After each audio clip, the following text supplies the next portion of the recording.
All right, so we have just finished all of the new content. That is the new story and the new meta. We've gone through all of it, and just wanted to share my thoughts on the whole thing. First off, the story. The story for Gyaladelv, you know, all of Gyaladelv together was fine. It was fine. It was basically like, here's a new big bad. You know, and spoiler warning if you need it. It feeds off negative emotions. It reactivates our trauma.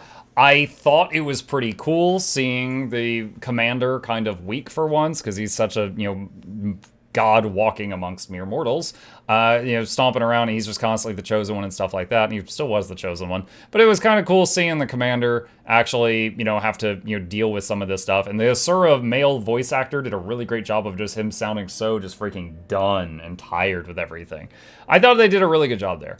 However, I will say that, you know, I've heard some people say that it seems like them pulling up like your old dead companions all the time, like, you know, Erstagalkin's ghost or Tybalt's the Traherne. It like just, it feels like every story section or every other one we're getting their ghost pop up. You can do it at a critical moment. It is starting to kind of lose its weight because that's been done so many times. I mean, Dragon's End, they did that Dragon's End, literally the last piece of content.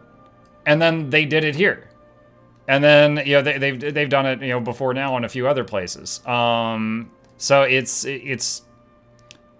is really a cool effect, you know, if done at the right place and time. But it does feel it's like it's starting to get a little overused. I hope they don't continue to go to use that storytelling device. That said, the story was fine. Didn't love it. Didn't hate it. The meta, fine. Did not love the air filters thing. I find that to be needing, like, I feel like if you maybe like go to the filters if you want to buff, but by default just have a normal filter that doesn't have a buff, something like that. But having to constantly run to them, I just find that to be tedious. Or maybe make like a quest reward, like a permanent filter. I mean, hell, we literally have a rebreather in our bag. Like, surely, we could do some sort of quest reward once you complete that chunk of the story that the rebreather can be used as a permanent filter or something. I don't know. So, aside from the filter thing, I was fine with the meta. That said, the new meta here.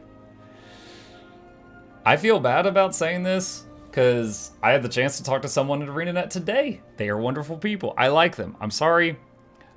I hated this. I really didn't like this. Like, get on turtle, pick up balls. Get on turtle, pick up balls. Get on turtle, pick up balls. Get on turtle, pick up balls. Get on turtle, pick up balls. Get on turtle, pick up balls. Hit a heart, get on turtle, pick up balls. Hit a heart, get on turtle, pick up balls. Hit a heart, get on turtle, pick up balls. Hit a heart.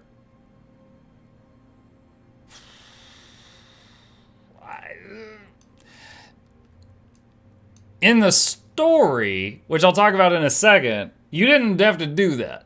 And I'll be honest, I would have been fine if they had just copied what was in the story out here. And, you know, if they had done that, I might have been like, oh man, this wasn't original. They just did that. But at the same time, I'm not doing this again. That was pretty tedious. Like, that was not fun. I think any mechanic that forces you to not play your character in an MMO, your character that you have developed, built, and grown with, and, you know, for sometimes hundreds or even thousands of hours. In Cliffside, when you have to haul around the hammer. In the Underwater Fractal, where you turn into a dolphin. This one, where you have to play Hungry Hungry Hippo with turtle balls. Don't clip that. Or you freaking World of Warcraft, Ulduar, when you have to drive vehicles for the Flame Leviathan fight. Any fight where you have to not play your character. You got someone that has to be the hand kite tank. You got, you know, someone in Naxxramas who has to use the mind control orb. No one enjoys that. It's a chore, and they draw straws on who has to do it. And here, everyone had to do it. So, I was fine with all this. I didn't love it or hate it. This, never doing that again. Also, oh my god, after it was over, the treasure chest were sprinkled through this. All the way. I looted half of them and then just left. It was Drizzlewood Coast all over again. In Drizzlewood Coast, when Drizzlewood Coast came out, when you would finish the meta, the treasure chest would be all over the map. And you just spent an hour or two there, and now you had to fly all over the map picking up the treasure before the map reset. They were marked on the map, but it was tedious. And they heard people complain, and they changed it so that when you kill the final boss, it would just put all the treasure chests in a circle, and then you just pick them all up, and you don't have to fly all over the zone. And then they redid it! They redid it! They just did the same thing right here. And I'm just like, oh my god, I'm so shocked by that. So anyway, yeah, I'm not doing that again. The treasure chest thing, god, at this point, I think it's too late to rework the turtle thing. It is what it is. But also, kind of just the idea of it, they're like, we're going to use bombs to blow open a tunnel, and then we're going to use bombs to collapse the tunnel behind us, and the monster will somehow move through the tunnel with us as we move. I'm like, man, these are some really multi-purpose bombs. Like, they just do exactly what you want to do. But okay, let's go. Turtle ball power, whatever. All right, that's my thoughts on the meta. The story. The story for, I've reviewed the story for What Lies Beneath before, for What Lies Within. The story for the left side of the meta, I thought it was good. You know, if there's like, you know, hate it, don't care, good, great, I thought it was good. I thought it was pretty good. And I kind of enjoyed seeing the look into Chol Moo's past and Yao's past. And Rama a little bit. Like, there was some nice like background with the flashbacks. You got a little more insight into them. It was pretty good. I liked it. Don't think it was the best, but certainly didn't dislike it. The ending of it, again, they reused, like, you know, you get flashbacks of all these dead friends from your past, you know, giving you a pep talk and stuff like that. I was just like, at that point, but it was fine. And the epilogue of it, when you all meet for the party in New Canaan, I was laughing until I was crying. That party is absolutely the highlight. That was so funny. So we've already gone past the spoiler warning. You get to choose a date for it. And I saw that, like, the first option was Canuck, and my pupils just went, pew. It was like a cat on nip. Yo, I saw nothing else. I was like, my man. And I went straight to Canuck, and I was like, drop what you're doing. You're coming with me to dinner tonight. And he goes, I'm sorry for your friends. And I'm like, why? And he goes, because they're going to have to be seen next to us. I love the badass commander look you're pulling off, by the way. And I was just like, my man! And let's go, dude. And it did not get worse after that. It was so fantastic. So someone in chat says cringe. A little, but it was hilarious. Dude, like, Timey was funny, Min was funny, Rama was funny, Gorik was funny, the waiter was trying to be funny. He didn't really pull it off. The interactions between Canuck and Min, who, you know, Canuck is a criminal and Min is a cop. You know, the two of them, that was fantastic. You know, he was insulting her, and she's like, where do you live? And he's like, Arborstone, but you wouldn't want to go there. Nothing there. Nothing worth seeing there. Waiter!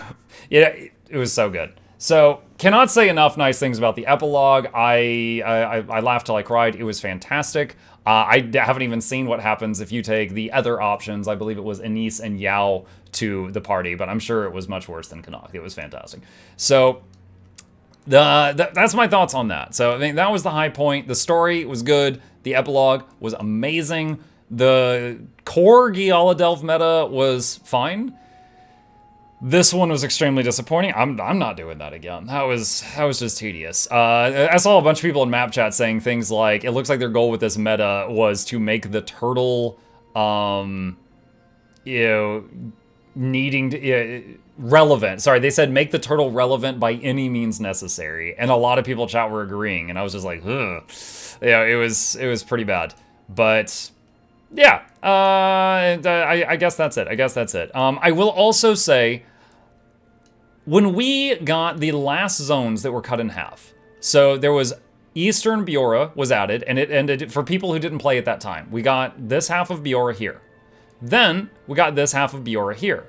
Now, if you've ever been to Biora, you know there's a meta there, there's a meta there.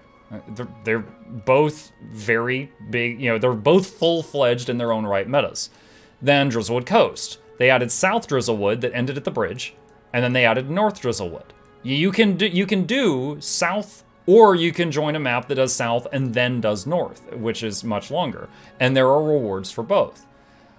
Simply because those are the only other two zones where they've done a half-and-half release. When Giala Delve 1 came out, I thought Giala 2 was going to be this. I was obviously mistaken in that. So I was very surprised to see that Giala 2 was that. It's fine. But I was definitely, just because of what they've done in the past, I thought we were getting like a whole nother zone. And I was just like, oh. Okay. You know, I mean, I can't complain too much. I didn't pay for it. It surprised me just because of the precedent they had done before. I thought we were getting a whole, I thought what we had was half of Giala, but it was 90% of Giala. So that was also a surprise. Yeah. So I think that's it. I think that's my thoughts on the news story and the new zone. Yeah, I'm curious what y'all's thoughts are too. You know, Twitch chat, throw it at me. YouTube, you know, put them down in the comments. I will read them. If you're really freaking weird, I won't respond, just like always. You know, standard stuff. See you in the next one.